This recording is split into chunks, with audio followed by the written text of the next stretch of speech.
Hey, welcome back, everybody, to another episode of the Toolbox Extra on the Educational AD podcast. We'll be right back with this week's Toolbox Extra guests, but as always, we're going to give a shout out to our sponsors. Now, you've heard me say many times before, these are all companies I used as an athletic director. Many of them I used every single day, multiple times a day. They're all great companies. I highly recommend you check them out.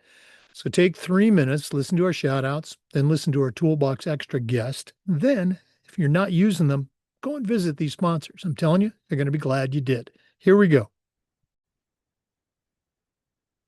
We want to say thanks to our good friends at Gipper. Go to Gipper.com and let their team help you become a social media marketing guru.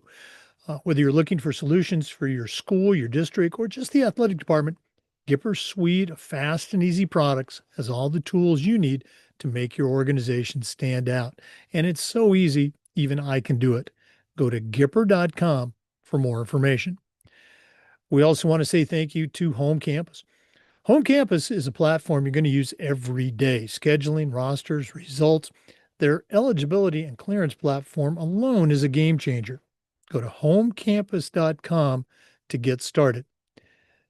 We want to say thanks to our friends at Vital Signs Wall of Fame. If you're looking for a really cool way to show off your school record boards or your school's Hall of Fame, go to their website and take a look at their interactive touchscreen video consoles. You put one of their units in your gym lobby or your main school hallway, it's going to be a magnet for kids, for coaches. How about sponsors? Go to vitalsignswalloffame.com. You're going to be glad you did. We also want to thank Snap Mobile, particularly Snap Raise. Have you ever spent weeks and weeks with a fundraiser and been disappointed in the results? I'm telling you, those days are gone.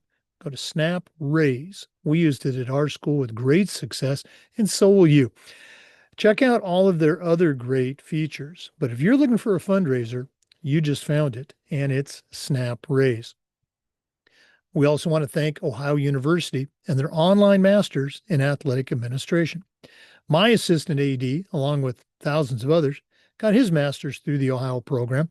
And while they were earning their degree, they also got to complete 11 NIAAA leadership training courses at no extra charge. Check out Ohio University and their online masters in athletic administration. We'd like to thank Sideline Interactive indoor score tables and video boards. Go to their website and you can schedule a live web demo to see their products in action. Probably one of the best purchases I ever made was our Sideline Interactive indoor score table. Go to sidelineinteractive.com. Check out their great products today. Let's say thanks to Hometown. Hometown continues to change the game for schools and organizations with their solutions that include things like, well, they're still the number one digital ticketing provider to schools and colleges, but how about athletic website construction, fee-free fundraising, and a whole lot more? Whether you're an athletic director, a head coach, even a principal, Hometown is going to show you how to save time, raise more money, and bring your community together. That's hometown.com. We also want to thank our good friends at Athletic Surveys and encourage you to visit their website. You know, at my school, we use surveys for just about everything for student athletes, for coaches, even for parents.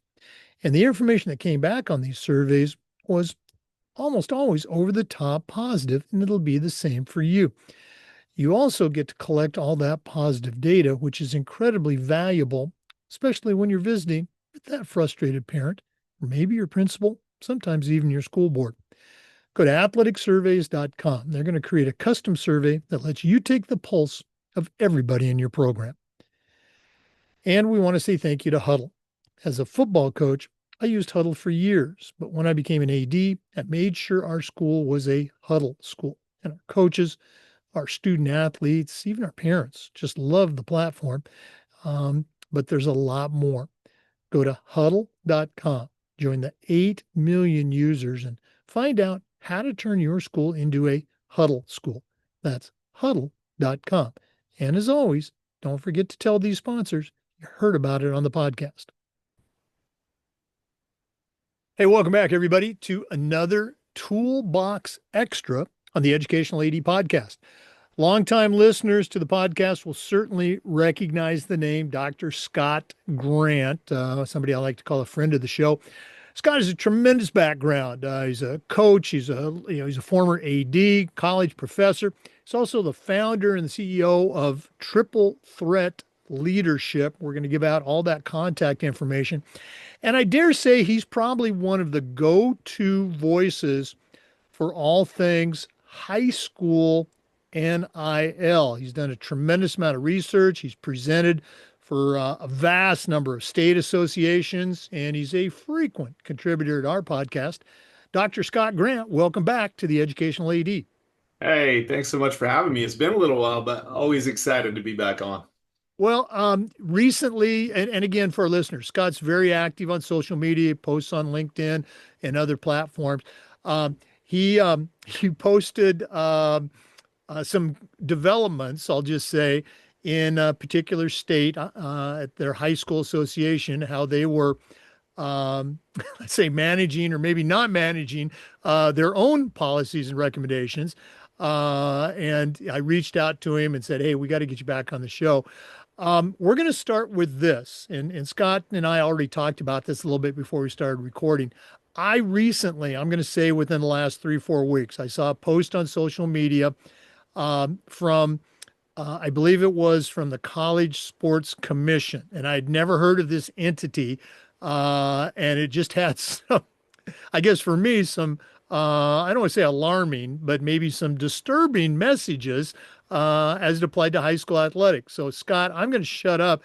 Can you share a little bit about what that post was and what the implications might be for high school athletics?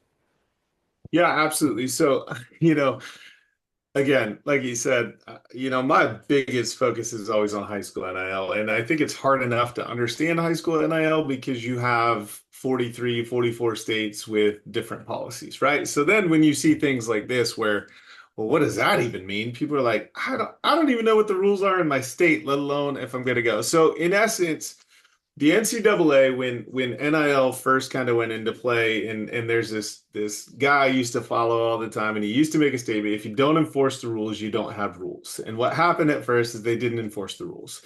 So the College Sports Commission, and as many of these lawsuits have continued, was created kind of in conjunction as part of the NCAA clearinghouse to kind of say, hey, we need some sort of oversight body as we start doing revenue sharing and all these other pieces where, you know, all right, it's not just free game, loosey goosey. The problem is they built this system called NIL Go. So it's a way for student athletes to report third-party NIL deals to be evaluated for rules compliance, right? That's in essence what the whole goal of this focus is. The tough part is now they've added a stipulation where all NCAA Division I student athletes must report any third-party NIL deals with a total value of $600 or more.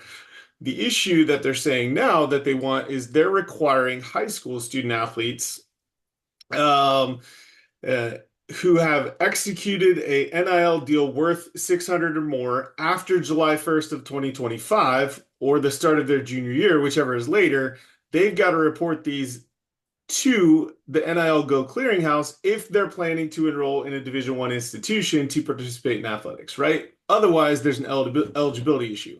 Well, I mean, they don't give you, hey, how do I do that? Or what are the directions? Now, a lot of this is coming down where if you're a Division I athlete getting recruited, and I always tell people, talk to your compliance officer, right? Like call the school, talk to the compliance office, say, hey, I've got $2,000 in NIL deals that I just received merchandise. But again, it's not just financial, it's also like merchandise, all of these other pieces where I need to figure out what do I need to do with this College Sports Commission NIL Go to ensure that I'm not going to lose my eligibility in playing in Division I. So right now, this kind of new piece, ADs, especially in schools where they have a lot of Division I recruited athletes, they're starting to try to educate their kids on like, hey, it's not just now about our state association. It's also, there's another piece that they're going to evaluate your deals to ensure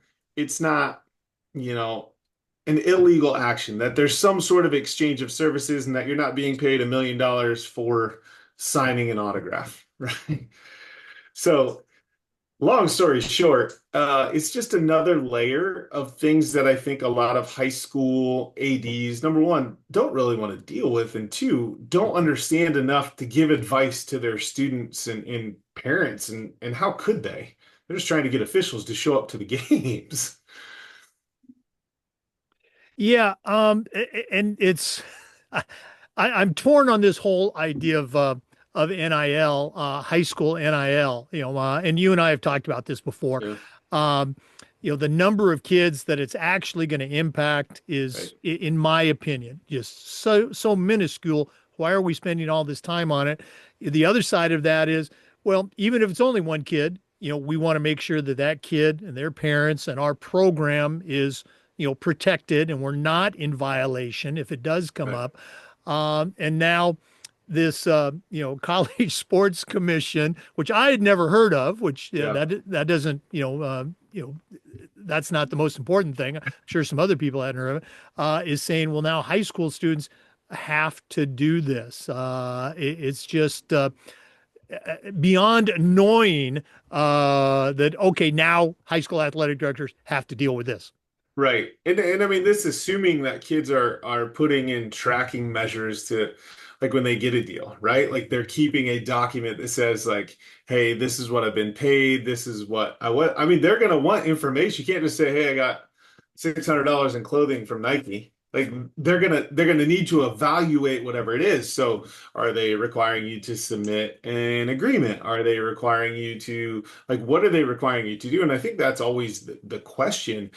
And the hard part about NIL at the high school level, and this is why I try to tell people, and I've had a lot of conversations right now in Ohio because Ohio, the OHSA proposed some policy, and the toughest thing is the goal of writing a high school NIL policy for a state association is to keep NIL activity, which everyone can do, right? Doesn't matter if you play sports or not. Like everybody has the right to monetize their name, image, and likeness, right? The whole goal of integrating a policy in the state is to ensure you separate NIL activity in high school athletics, right? That's why you write a policy. You want to allow student athletes to do the exact same thing that their counterparts are doing, but it can't have any tie to their interscholastic athletic participation. And that's the tough part for people to understand, where at the college level, I mean, heck, like you got dollars, you get whoever you want, right? And there's a fear, and that's why I always tell people, if state associations build these policies, that's great. And I've worked with a lot of states who do this really well, right? Like, but they enforce their rules. If you have a state association who doesn't enforce their rules, then you don't have rules, which you're seeing in some states where people are alluding to what is happening. It's like, how are you going to peel this back? Like, how's this going to get walked back? You're not. You already lost. That's the fear that I have, where the states, if they don't have a clean policy, they need to write a clean policy to separate it, and then they got to enforce it. And then you move forward because guess what? The kid, great, go monetize it, man. Just can't have anything to do with your interscholastic athletics. Bottom line, easy enough. Right. And again, I know, and you've talked about this in some of your postings. If it says, state X, just pick on my state, my home state, Oregon, if the Oregon Association says, rule 13.75 or Right. policy 13.75 says, and then whatever that policy is, that's different from another state, let's say Washington State, that says recommendation. Mm-hmm. And Guideline. it's that old discussion. Well, it's not really a rule; it's a recommendation. It's kind of a suggestion. Mm-hmm. If it's a rule, people I think want to be able to know that, okay, if we're playing Yep. by these rules, that school down the street, that school in the next county, in the other corner of the state, they're playing and operating by those same rules. And as you said, those rules are going to be enforced. Yeah. Um, And I think that's the fear, right? Like of ADs. I think a lot of ADs don't like NIL. I think there's a lot of ADs that do like NIL, but like once they understand the policy, then it's just the fear of what is this making me do? How is this going to impact my job? And then like is the state association going to take care of this the way in which they're pitching during the whole process, where they're saying, well, if you don't pass this policy, we're gonna, the courts are gonna decide and the legislators are gonna decide. hmm. Okay. Well, I'm not passing a bad policy just because you're telling me I need to be scared of these other people. That's part of the issue that I'm starting to see, and the gray areas and the changing of wording. So here, in little diversion, but I've been doing a lot of work with Ohio right now, and that's where I live, and I'm helping ADs understand the language that they're about to vote on. So in Ohio, we have 800 plus member schools. That's a lot of high schools for a state, right? That's a lot of student athletes. It's the only other state other than Wisconsin that lost or that voted it down previously, right? Ohio voted it down in 22. Wisconsin voted it down, I think, in 23. They have since passed legislation or passed policy.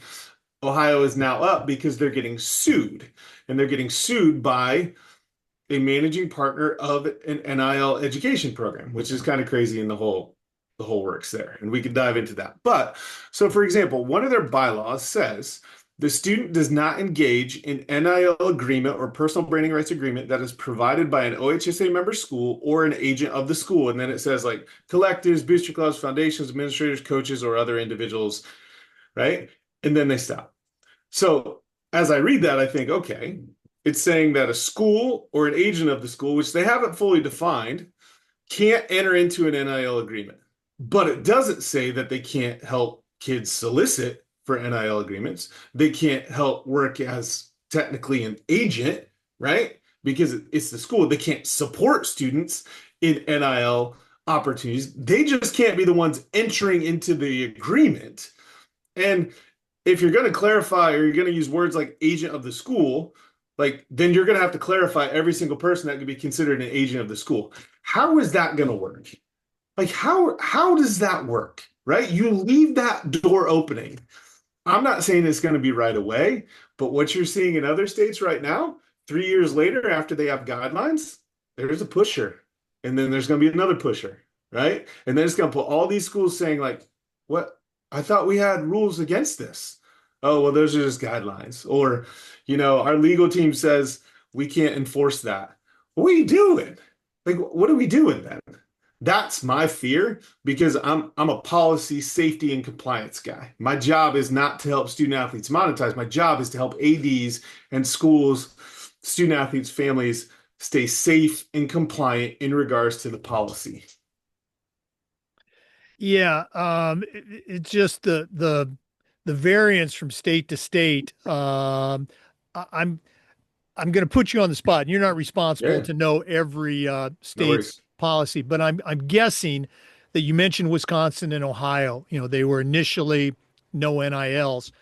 I'm also going to guess that those are among states, which I still think is a majority. I'm going to say, maybe 40 out of 50 states that do not have, I'm going to say that do have more traditional transfer restrictions. In other words, it's not like Florida where we have the transfer portal at the high school. Kids can change every season and play at three different high schools over the course of the year. I would say most states still have, if you transfer and there's not a move or a physical move or something like that, you have to sit out a year or something like that. I'm guessing the same would be true about NILs. Is that wrong? Yes. Am I making a bad No, inference? no, you're pretty close. The tough part in Ohio has a pretty descriptive transfer policy. The problem is I think I mean, man, when I was an AD, there were like 11 components to it. Now I think there's like 17 pieces to it, right? Like you have to have a bona fide affidavit of move, like you have to have all this stuff. The problem is, does it still happen? Absolutely.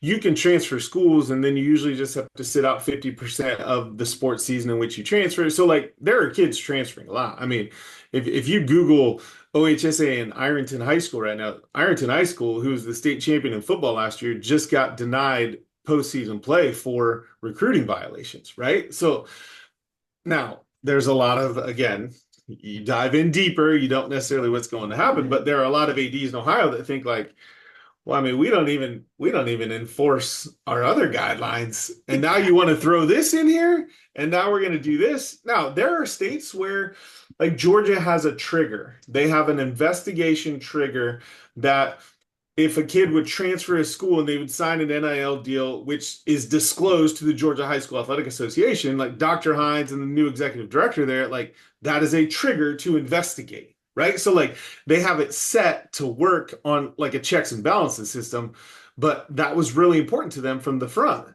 right? And I had partnered with Georgia and they asked the right questions. Some of these states, I feel like it's like they're just putting language in because they have to put language in, and then I don't know. What is your process? Like Ohio has a disclosure requirement, but like in their policy that they're voting on right now, it literally says information will be about disclosure will be put up on our website. Well, I mean, what does that mean? Like you're not even telling me what I have to do. Like, are the ADs doing the disclosure? Are the parents and kids doing the disclosure to the OHSA? If I'm voting on that, like I need to know because that's a big deal to me as an AD. So it's just crazy how the policies are so different and how you can tie them. But you're Yeah, right. You're right in inferring that they do have a pretty, it's not free game like Florida, which is crazy. yeah. But I'm going to throw two things at you. Okay, here's the yep. Florida thing. I'm going to say a month ago, this was news within Florida. Um, High school received, I guess record-setting fines for they had 14 students who were illegally enrolled, falsified documents. I mean, it's like all 14 kids had the same date of birth or something. It was Oh just my. very stupid stuff. And it got appealed. And of course, they were denied eligibility. And then I think upon appeal, they gave the kids like they couldn't play football, but then they could play the spring sport or something. And of course, everybody on social media saying, "Why are you penalizing the kids for what the adults did?" Well, it's just stupid, stupid stuff. So that's in Florida. That's with legal transfer rules. They still screwed up their cheating. Now, in Georgia, I just this just aired maybe a couple weeks ago. Had an interview with Don Baker and Josh Mhm. Matthews, hanging with the AD guys, great guys. Awesome. Yep. And Don mentioned in his county, and I'm probably going to blow the numbers, but I want to say out of some 13,000 total students in his county, because he's the county AD, there was less than one. He kept talking about 1%, but there's less than 1% of those 13,000 that had reported any kind of NIL. And the most significant NIL was a kid whose grandparents owned a dairy that sponsored him. That was his NIL. And the Yep. kid wasn't even a big time player. Right. And I'm guessing Georgia has much more restrictive transfer rules than Florida. I guess my point is the one of the fears I think that coaches and ADs have with NIL is that fear that's always there that school X is going to some booster is Yep. going to buy my kid a Camaro and entice him to transfer and go play at his school instead of staying at my school where we can't Yep. afford to give him a Camaro or a Right. Mustang or whatever the cool car is these days. Right. It's just not happening. Okay. Right. And it's kids are changing schools anyway because they want to go play for this coach or they want to go play for a winning program or they don't like the coach because the coach, of course, as you know, is sticking it to the kid, Absolutely. ruining his career. Um, Nobody I think is against, well, there probably are some people against kids making a buck. It's just that the whole specter of illicit recruiting and Right. the SMU football scandal, the '80s, and all that stuff. So I Right. know I was all over the place on that. No, and I think you're right though, and I think that's a major concern, right? And there are people who try to push it, but again, like I always come back to, if you have a solid policy, right, and you have a coach who wants to try to utilize NIL to attract kids, like if you have a solid policy that you enforce, like you're gonna nail them at some point, right? Like it's not like if you get 11 kids to transfer from a school to go play football somewhere else and they all just start popping up with NIL deals and no one's asking questions.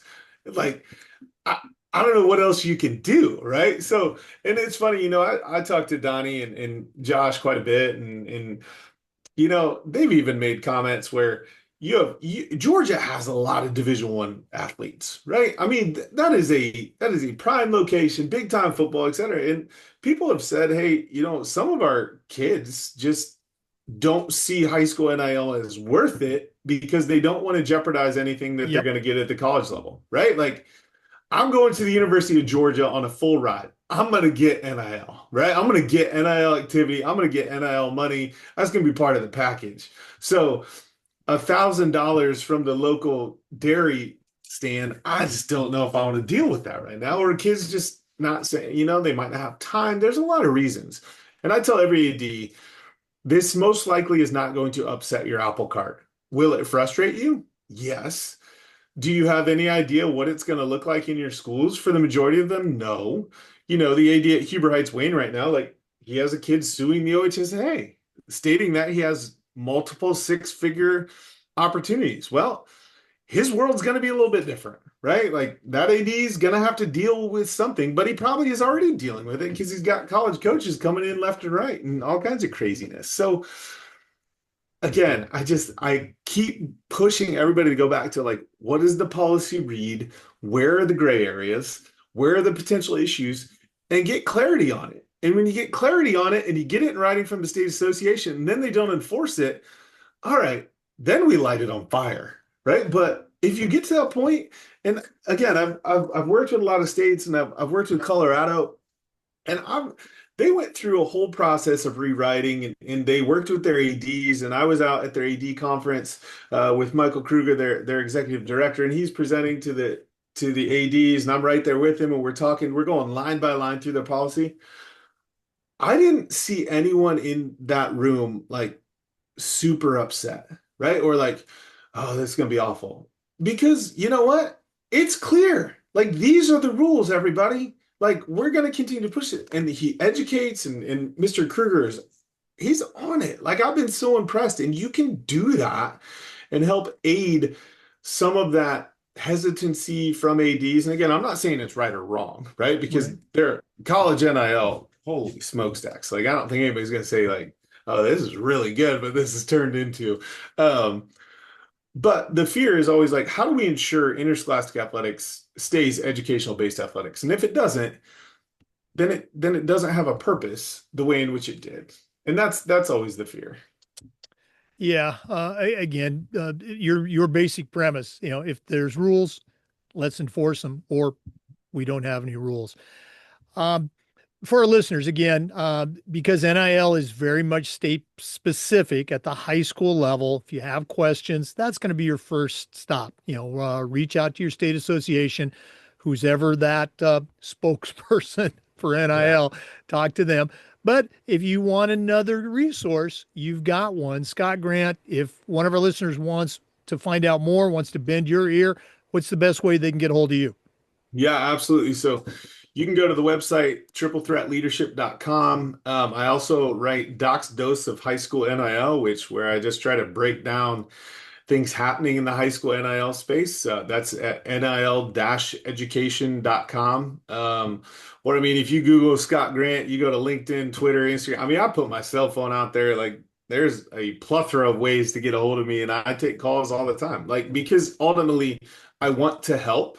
Whether it's a kid considering, whether it's a kid or an AD upset, or a school, we'd like to do some safety and compliance, but just understanding it can be done correctly in the right way if you understand safety and compliance of the policy as number one. And listeners, if you're with a state association, activities association, or state AD or coaches association, and you want some up to date knowledge about NIL in other states, in every state, please reach out to Scott. He's going to help you out. Scott, always great time with you. Thanks so much for coming on and sharing, and all the best as we move into the winter season. Yeah, absolutely. I appreciate that. We are in full-fledged basketball mode up here, so looking forward to it. But thanks again. I always love coming on. To our listeners, we love that you're listening. And just a reminder that we upload the Zoom recordings of every interview to the Educational AD Podcast YouTube channel.